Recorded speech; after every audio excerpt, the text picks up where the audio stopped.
Hi, this is Chris from Orange Coast College's Art Department doing a quick look at doing an egg setup still life for light on form with shade and shadow. So here's an example of a stacked egg setup. They're all loose, but you can tell I'm using sort of a fuzzy blanket to get a little bit more traction for the eggs so they don't roll away as easily. You can also use a bath towel or something that's got some good texture.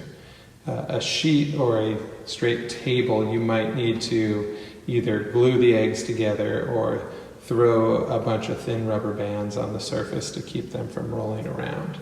And what I want to try to do is stack the eggs and get a variety of positions of the eggs.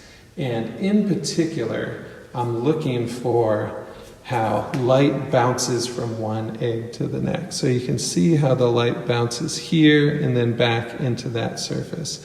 And the light's coming here and reflecting up there and into this egg.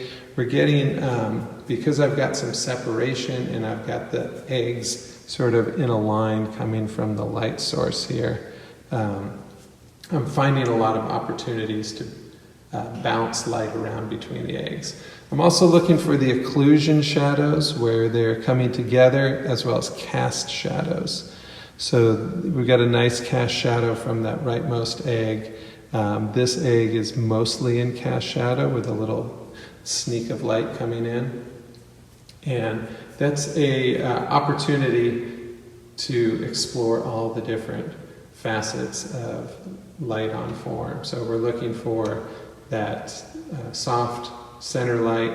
We're looking for core shadows, such as here and here. We're looking for reflected light. We're looking for cast shadows like that, and just occlusion shadows, like tucked in there where it gets nice and dark between the eggs. So if we can get as much of that as possible in your egg setup, that would be awesome. If you want to experiment a little bit, you can bounce some more light in. So here is a box, it's white, and if I put it back here, a little out of frame, you can see the difference. It's almost like adding a side light. So if it's getting too dark away from the light, you can do that, but in most instances, see how I took it out and it goes away, put it back, lights it back up. In most instances, you probably have too much light in your room. So we want to do what we can to protect that light.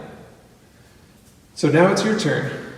Grab a dozen or so eggs and your still life setup, your movable light. Perhaps you might need some adhesive of some type, and make yourself an interesting still life out of your eggs and have fun drawing it. Good luck.